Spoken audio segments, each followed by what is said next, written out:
একজন হাম রোগী কতজনকে সংক্রমিত করতে পারে? একজন হামে আক্রান্ত রোগী প্রথমে যে বললাম আমি 15 থেকে 18 জনকে সংক্রমিত করতে পারে। সেই জন্য তো বললাম যে আক্রান্ত হচ্ছে তাকে যদি আমি আইসোলেশন না রাখি, যে বুঝতে না পারি সে হামে আক্রান্ত কিনা, তাহলে তো সে অলরেডি তো 16 জন 18 জনকে ছড়িয়ে দিচ্ছে। আর একটা আমি কথা বলি যে আসলে আমাদের স্বাস্থ্য মন্ত্রণালয় অধিদপ্তর কিন্তু প্রতিদিন জুম মিটিংয়ে আমাদের কার্যক্রম কী হবে, সাথে স্কুলে বাচ্চারা গেলে তাদের যে সমস্যাগুলো হবে এবং তাদের যে জ্বরে আক্রান্ত সেটা কর্তৃপক্ষ যেটা বুঝবে সেটা কিন্তু আমাদের প্রোগ্রামের মধ্যে আছে।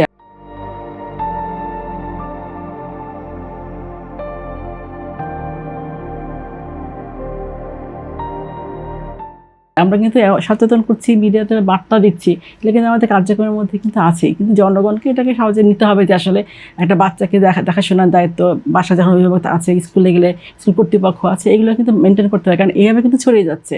হামটা হলে যদি একজনের আক্রান্ত হওয়ার পরে আস্তে আস্তে করে সবার মধ্যে ছড়িয়ে যায়। আপনারা আমলাতান্ত্রিক জটিলতা কি আপনাদের সংকট কিভাবে বাড়িয়ে দিচ্ছে এই খাতে?